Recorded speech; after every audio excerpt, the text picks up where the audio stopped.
Imagine yourself standing right here in front of this bomb. Clock ticking, cutters in your hand, and all that stands between you and $500,000 is the single cut of a wire. Goggle up, because it's time for Boom. Coming soon on Fox, the most intense, heart-pounding challenge ever seen on television. Boom. Each week, teams of families, best friends, and co-workers from all across the country take on the bombs of Boom. Do not mess this up. The rules are simple. Each bomb represents a question. Each wire represents an answer. Cut all the correct wires. Yeah! Need one more. And your team takes home $500,000. You gotta love this game. But cut a wrong answer and 3, 2, 1. Pizza sauce all over the place. You blew it. The mint jelly bomb. It's the hollandaise sauce bomb. Cheddar cheese bomb. It's the beef stroganoff gravy bomb. Hey. Give me a little dough and cheese, I'll make a pizza. And it's not just the teams that get hit. Got in my hair. It's in my hair. The whole audience is in the line of fire. That was a huge explosion. Did you guys feel it out there? It was like a 6.8 on the Richter scale. But if a team makes it to the end, they face the biggest challenge of all, the Mega Money Bomb. We're gonna go for it. They're gonna go for it. They're gonna stay and play. Okay. Let them go for it. Where they can multiply their winnings into an absolute fortune. $240,000. $320,000. There will be jaw-dropping victories. You did it. Yes. Catastrophic defeats. You blew it. And heartwarming come-from-behind Cinderella stories. I want to get married, baby. Boom. It's a high-energy, edge-of-your-seat thrill ride where the only thing that stands between our teams and a life-changing fortune is the cut of a single wire. 1 second left. 3, 2, 1. Oh no. Oh no. Boom. What's going on, AOL Build? Hey, everybody. God, I feel cool. You feel cool right now? It's so cool in this place. I feel like we could do anything on the internet from this spot. I mean, they have like chandeliers over their desks in that newsroom. That's incredible. They're so cool, I don't know what they're doing. They're all eating weird yogurt you've never seen before. And swaying public opinion. It's powerful. Yes, it is. It's a powerful thing. So, Tom, was this show, Boom, just one of these classic showbiz cases of why hasn't anyone thought of tying Family Feud to bomb disposal? And you filled that void? Yeah, it was kind of like, why isn't anybody, where are we going to go to make game shows even more intense? Let's bring out a Wile E. Coyote bomb in front of their face that might explode. So this is a couple weeks, June, what's the date? June 25th? June 25th on Fox. Yeah, it's going to be Thursdays all summer long. Okay. Yeah. So explain the premise a little bit for people watching at home, how the game works. It's a show like Millionaire. You know, it's like a trivia show, basically, and 3 people come out and they have a chance to win $500,000. But as they're answering the questions, there's this giant slime bomb in front of them. And each of the answers each wire represents an answer. Right. So as you're answering these questions, which aren't that difficult, but it's nerve-wracking because you've got these wire cutters in your hand, and you've got to clip the right answer as you go along. And if you do it successfully, it goes on to a bigger bomb and more money. If you do it wrong and clip the wrong thing, you're literally covered head to toe in slime. Yeah. It's humiliating. And the people that make the bombs are not nice people. Sick people, really. They're not. They're down there like in the cauldron, like underneath the stage. You know, they're like crew guys. You know, they get off on, they're like, oh, really, Mr. Comedian? Yeah, having fun being on TV? Yeah. Watch this. We're putting chunks in this one. I love even just watching the names for the bombs you have. The beef stroganoff bomb, the cheddar cheese bomb, Guacamole. the guacamole, the hollandaise. Who comes up with these ideas? I don't know. They yell them in my ear. So it's the producer, I think. He's in the back, like, it looks like stroganoff to me. And he just yells it. And the problem is, like, it's not a problem, but there's 3 people that are playing. And if you lose, like if we're on the team and you get it explodes on your face and you're covered in this stuff, for the effect of TV, they don't clean you off. You have to stand and watch the rest of the game with beef stroganoff in your face. For a 30-minute show, you're covered in stroganoff. You're covered in stroganoff. Boy, that's a tough break. Hoping that your friends can possibly win you some cash. And the audience gets stroganoffed too, I understand. Yeah, it's madness. Like Kind of Gallagher's act, isn't it? It's a total Gallagher thing. Everyone's in ponchos, sitting in the front row, waiting to be covered and hit with this stuff. It's massive. We did it in L.A., and it's this massive, massive studio. The whole stage, I mean, underneath is where the bombs come up, so there's a whole city under there working. Everybody in their seats. It's like IMAX. Like if something explodes, the whole place shakes. Things are shooting everywhere. It's like Thunderdome. It's literally, it's a very frightening experience. I went through 20 suits. Did you really? 20 suits. Keep 'em? All these years of writing jokes and performing in stages and movies. And this is going to be the thing that's going to run for 10 years. I know it. Absolutely. Absolutely. Me just changing like gloop off of my body every night. Did you keep the suits? I hope you got the I got a suits. couple of them. You always steal the suits, just so you know. Yeah, on it's a show like showbiz that. thing. Tell me about the phone call. Your agent calls you and says, hey, they want you to host a show where people cut wires like it's a bomb. Right. And if they don't do it correctly, beef stroganoff blows up in their face. You said what? I said, how much? Yeah. And then I said to my wife, I don't know. I mean, should I host a game show? Should I do that? Is it cool to host a game show? And she said, well, you've already done 2. I was like, oh yeah, I've already done that. Ready to get all high I and did the mighty. marriage ref and I did this National Geographic show. I'm like, yeah, I can do it. And then you start seeing like, if for me, it's can I be funny in it? You know what I mean? Right. I don't want to just do something that's not me, you know. And my comedy is like nice and funny, but I also, you know, rip people apart. And this show kind of seemed to fit that. It's like I could be really nice and friendly and like, I hope you win the money, but then when it blows off, I can mock them. Right. You know? That's important to you to be able to mock people, I know. Yeah, mocking people's that's we've been friends for a while, you know. That's why we do it. So you know, and you see like Steve Harvey, Drew Carey, Kevin Pollak, all these people, all these great comedians, you know, they're hosting shows and they can be funny on it and bring their personality, and hosting's very close to comedy. It's kind of what we do. You mentioned the marriage ref. We were talking about it backstage, NBC show a couple of years ago, executive produced by Jerry Seinfeld. Yeah. Jerry Seinfeld's only flop. I was just saying, I thought it was a good show. It was a good show. What did you take away from that one? It was, there was so many moving parts. You know what I mean? You had celebrities, then you had married couples, then you had like a reality show part to it, you had a game show part. It was almost like a little bit too much. Yeah. But it was, for me, it was really cool, like to play with the couples was fun. And then also there were some shows, like, it was insane. There was one show we had Madonna, Larry David, and Ricky Gervais all on the panel, and me.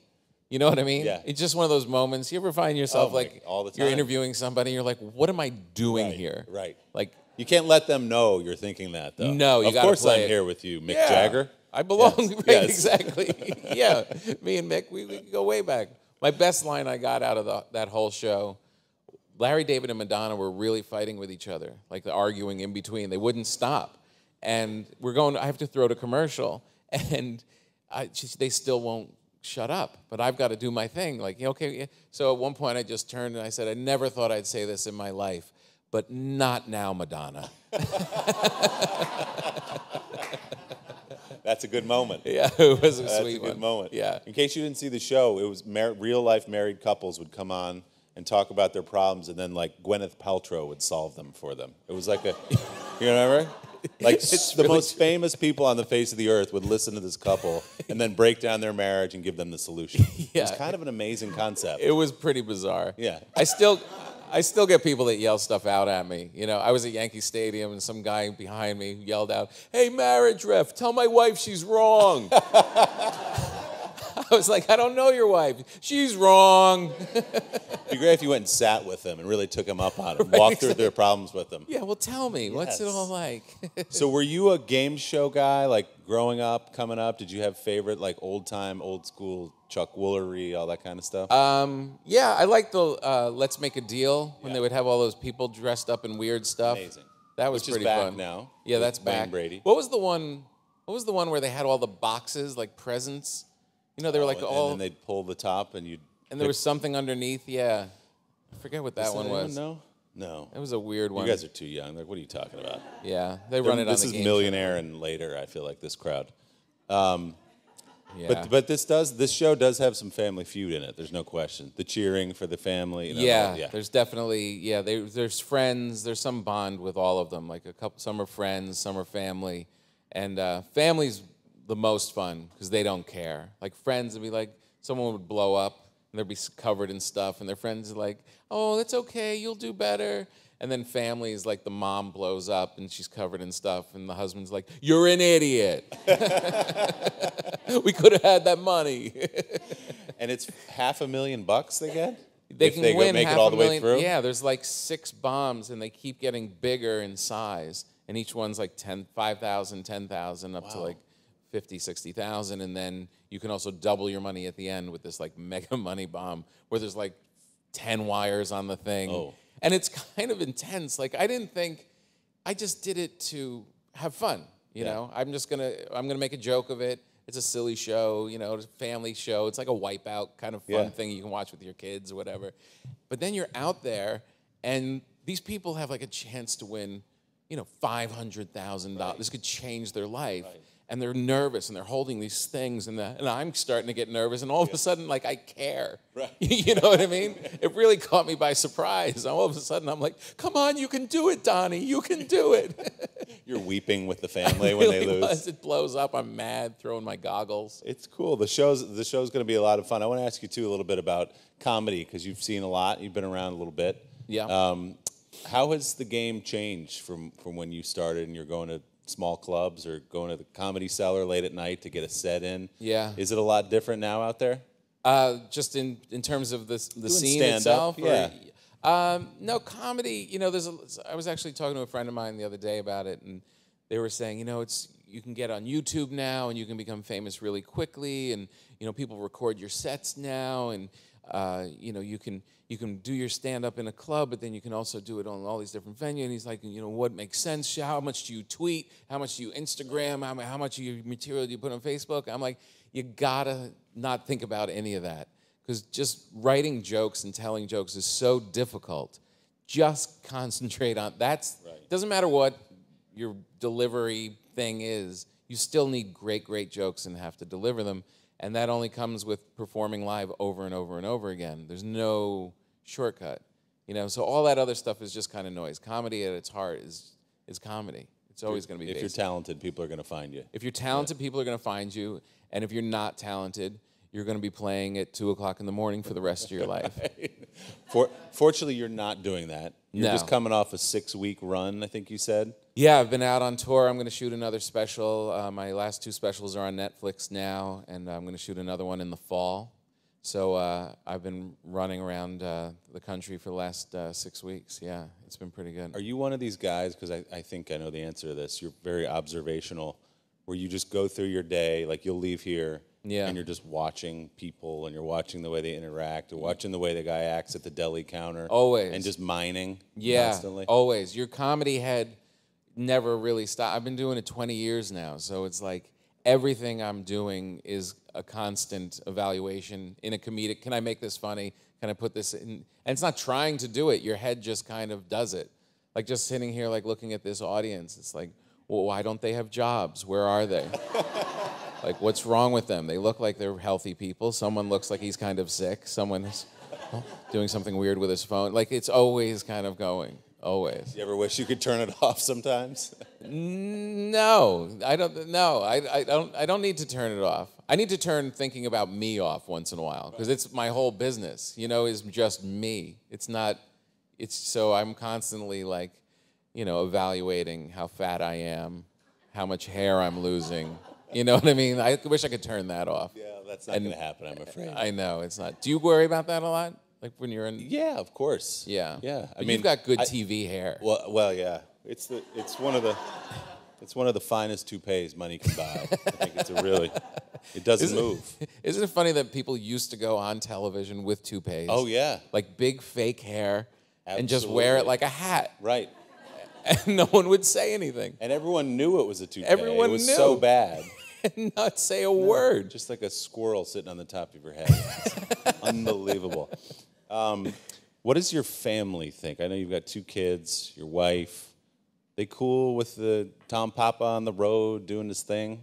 Yeah, they are. I think, when the kids were little, it was a little bit like, Dad, where are you going? Like, it goes through stages. In the beginning, they're really little, and you don't want to leave them.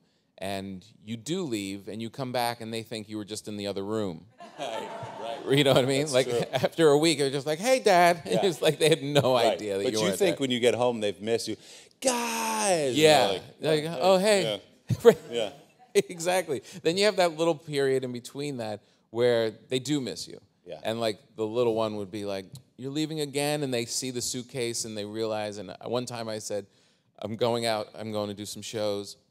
And they're like, why? I said, it's work. Daddy's got to work. And my little one said, yeah, but you're your own boss. You don't have to work if you don't want to. I was like, well, technically you're right. But I'm leaving you.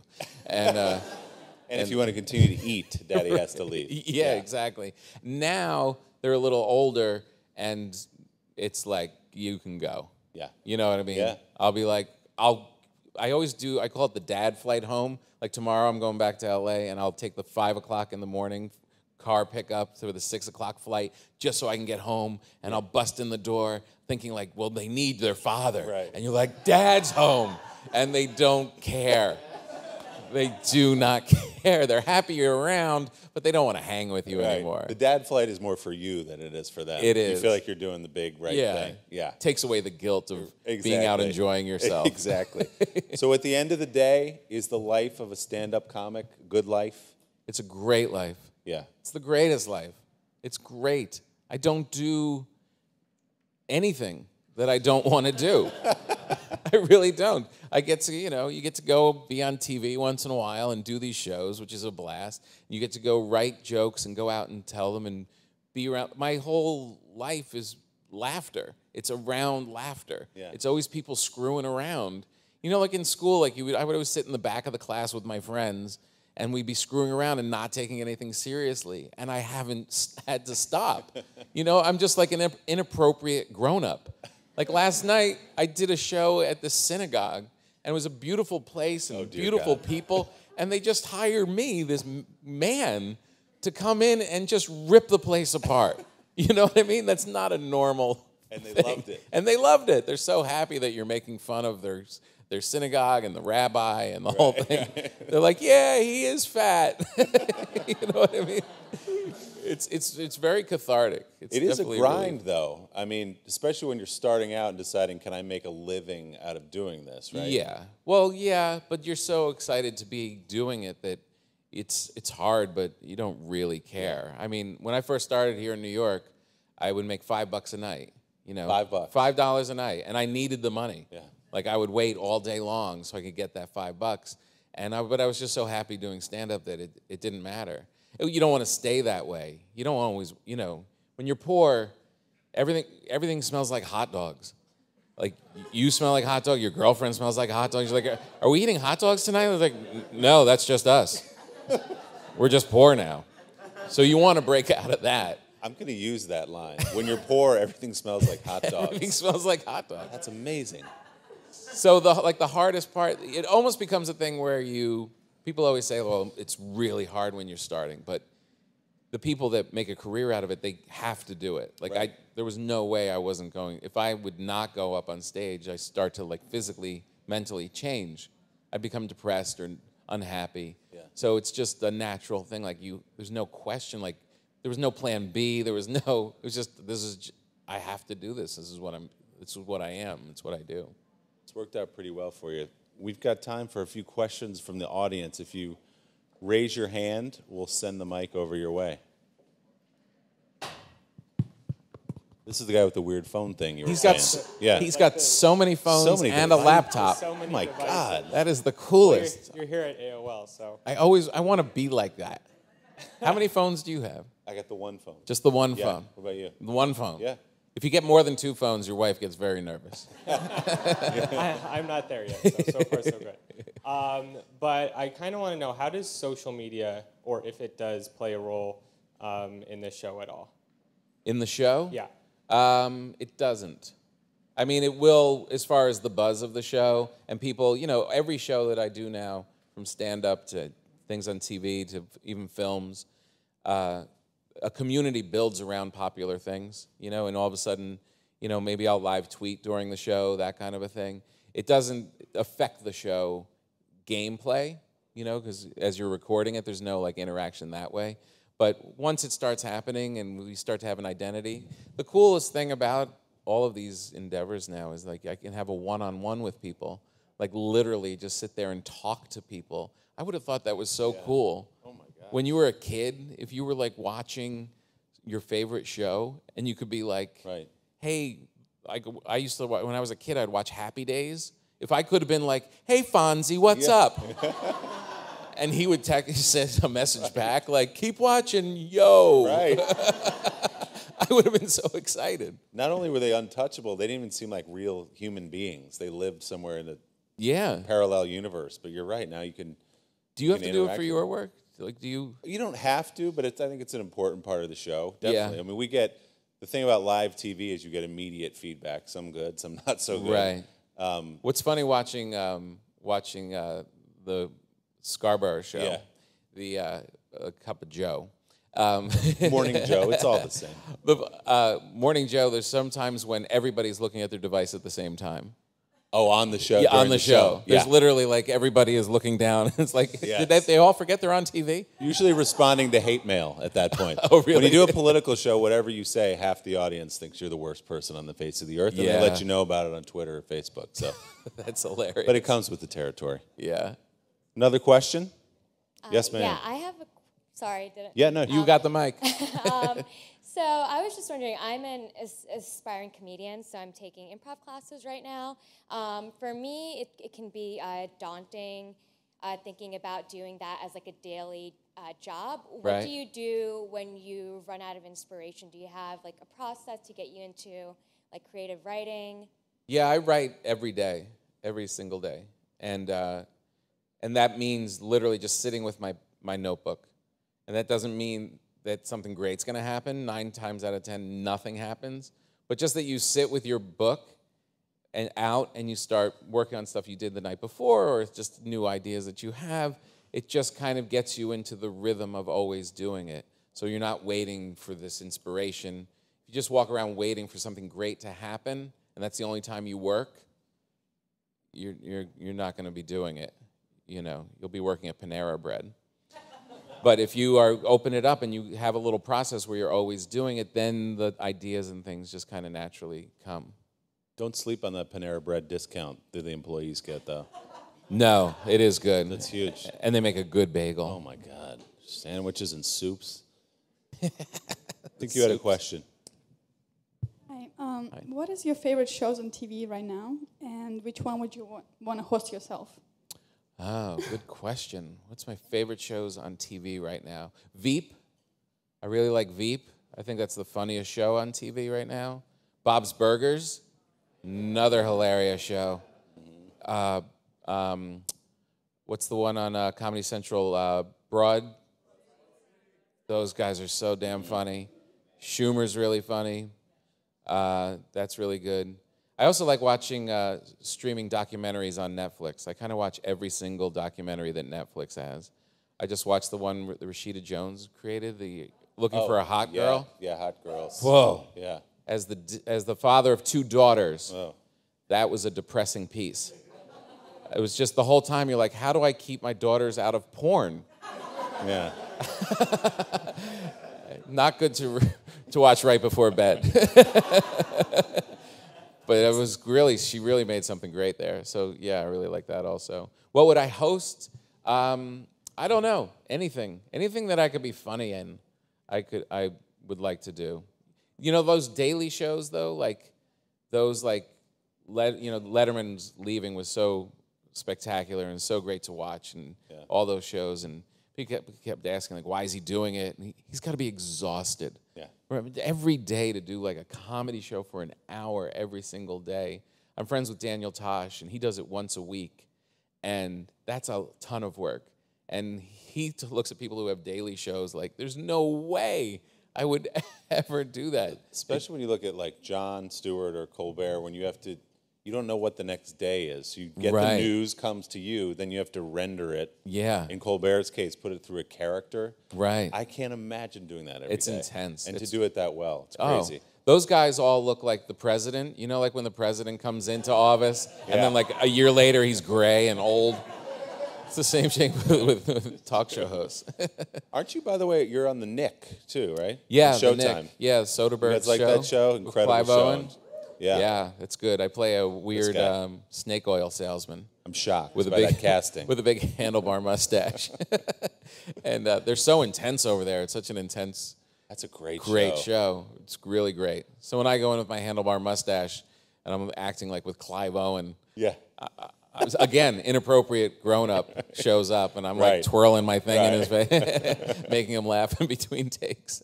And he'll be guest starring on Boom, I'm told. Clive Owen. Oh yeah, Clive Owen's going to be on Boom. It's going to be fantastic because he really needs the money. It'll be fantastic. Yeah. Any others? Yeah, we have a question from Twitter. Do your kids want to follow in your footsteps in terms of their careers? Good question. Do my kids want to follow in my footsteps for my career? I don't think so. I think they see that I don't have to work, and that really appeals to them. And one of them is like really kind of funny, like adult funny. You know, like kids are like, they all think they're funny, but they're not. They have like broken knock-knock jokes and stuff, and you're like, haha, good job, honey. But the other one is just like kind of weird for her own sake, and like is like cuttingly funny just on her own. She could end up following in my footsteps for sure. Yeah. How about yours? My kids are young. They're 7 and 5, so they haven't been do they filling know out what their you do employment yet? Forms yet. They have no interest in what I do, and I love that. My wife will wake up in the morning and say, let's say good morning to Dad, and try to put on the show, and it's like an open revolt. No! No! We want SpongeBob! Good God. She's like, it's weird. It's like kind of aggressive no, too. It's not like I would rather SpongeBob. It's like, I just don't want to see Dad. Right. So, no, I suspect based on the first 7 years of their lives, they're not going to follow my footsteps. That's hilarious. No interest whatsoever. We have time for one more. Okay. Hi, Tom. I didn't realize you were on the Nick because I love that show. Oh, thank you. My question was, do you have any stories from when you were on the road and you bombed, but then you recovered? No pun intended. Anytime. No, usually the funny stories about bombing, you don't recover. They're usually pretty bad, and you just end up alone in your hotel room being kind of sad. And one time, the best one I have, I was doing a college conference. They have these things called NACA, where all these comedians and bands perform in front of all these college kids.